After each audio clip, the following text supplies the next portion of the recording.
The prescription bottles scattered across the kitchen table told a story that had been hidden for 6 months.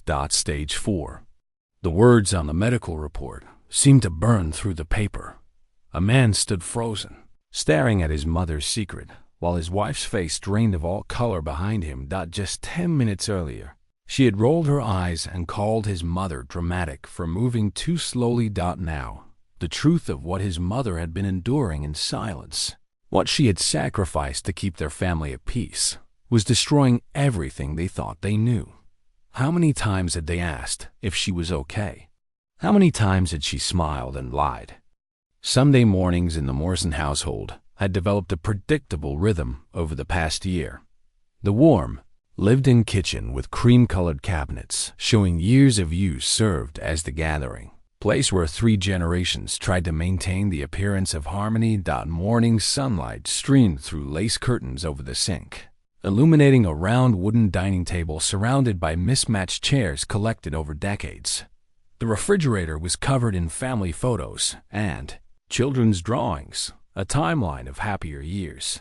The worn linoleum flooring with faded floral patterns had witnessed countless family meals and quiet moments. Linda Morrison sat at her usual spot at the table, a gentle woman in her late 60s with silver-gray hair pulled into a loose bun. She wore a faded lavender cardigan over a simple floral dress that hung a bit looser than it had months before. Reading glasses dangled from a beaded chain around her neck. Her hands, showing slight tremors and age spots, carefully folded a napkin in her lap.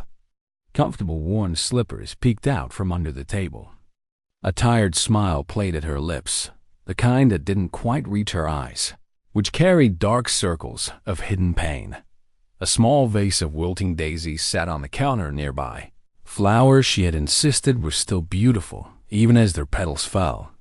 The kitchen door swung open with more force than necessary. Jessica Morrison entered like a storm front. A sharp-featured woman in her late 30s, with perfectly styled blonde highlights catching the morning light. She wore expensive athleisure clothing, designer yoga pants, and a fitted white tank top that advertised her gym membership and her priorities. Her immaculate manicured nails, painted coral pink, flashed as she gestured while talking on her phone.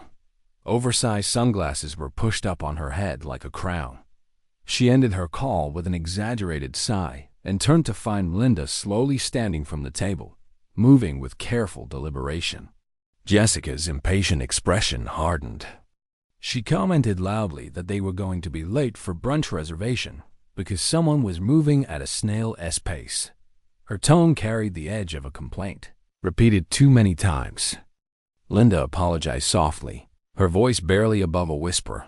He explained she just needed a moment. Her hands gripped the edge of the table for support as she steadied herself.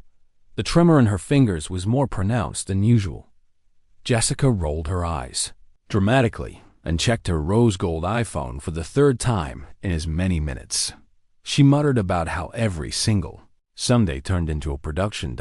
She suggested that if Linda was really feeling that bad, maybe she should just stay home instead of making everyone wait for her. The words were wrapped in concern, but delivered with irritation. Linda's tired smile never faltered.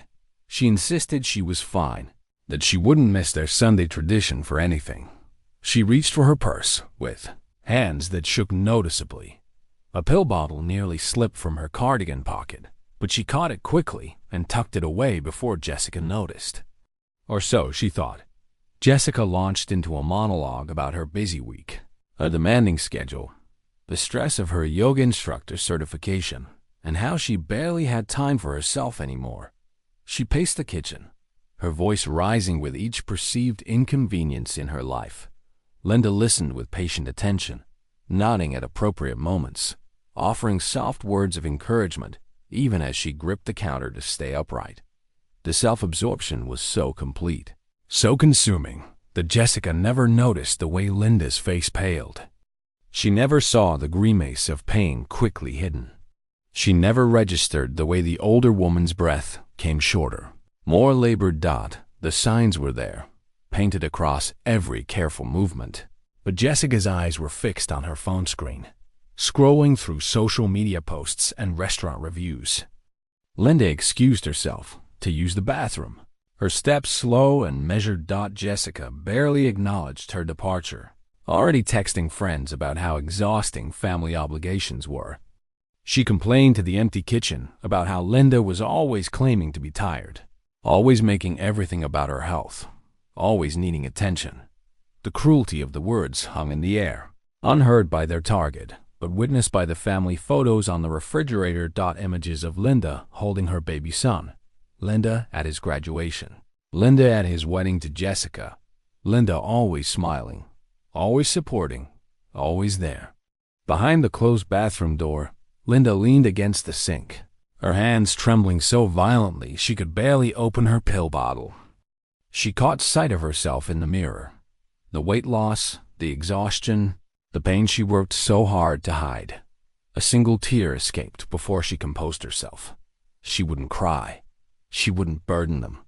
That was love, she believed. Suffering quietly so they could live loudly. If your heart breaks for every parent who suffers in silence to protect their children, please like and subscribe. Their invisible sacrifices deserve to be seen. The front door opened. Michael Morrison stepped into his childhood home. A concerned man in his early 40s, with receding brown hair and a 5 o'clock shadow. He wore a casual, untucked blue button-down shirt and khaki pants. Wire-rimmed glasses sat slightly crooked on his nose.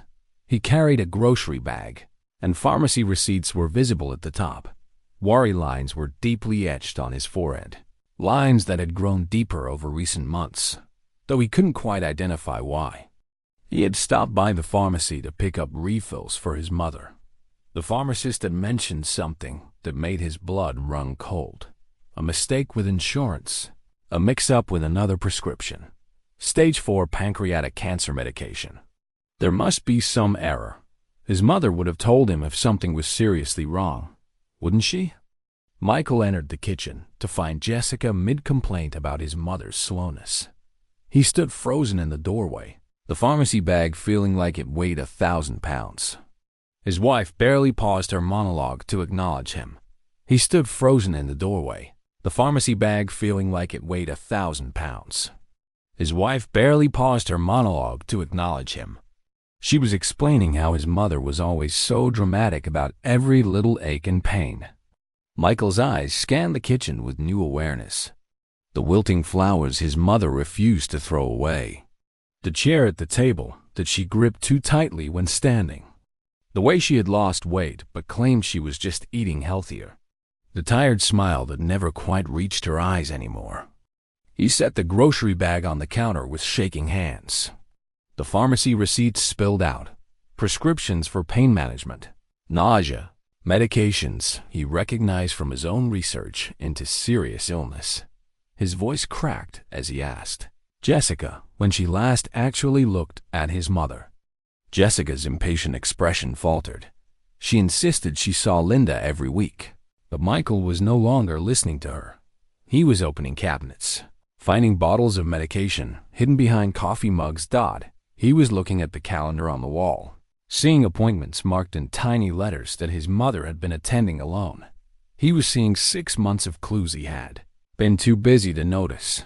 Linda emerged from the bathroom to find her son holding her medical records, documents she had carefully concealed in a kitchen drawer marked recipes.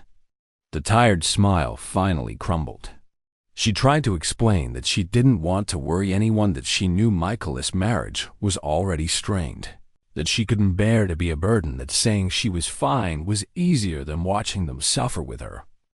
Michael's glasses fogged with tears as he wrapped his arms around his mother. He asked her why she thought protecting them from the truth was love. He told her that real love meant sharing pain, not hiding it, that he would rather know and help than live in ignorant peace while she suffered alone. Jessica stood frozen, her phone forgotten in her hand. The prescription bottles on the counter seemed to accuse her with every label. Stage 4. 6 months of appointments. Pain medication. All the time she had rolled her eyes. All the time she had complained about Linda moving slowly. All the time she had called her dramatic.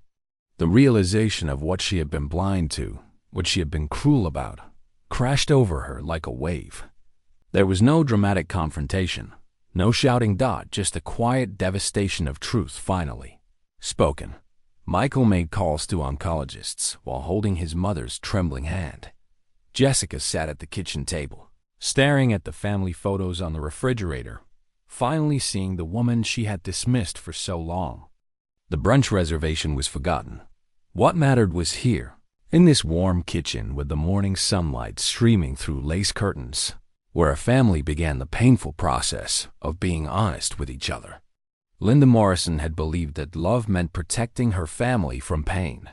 She had learned the hardest way that sometimes love means being vulnerable enough to share your suffering.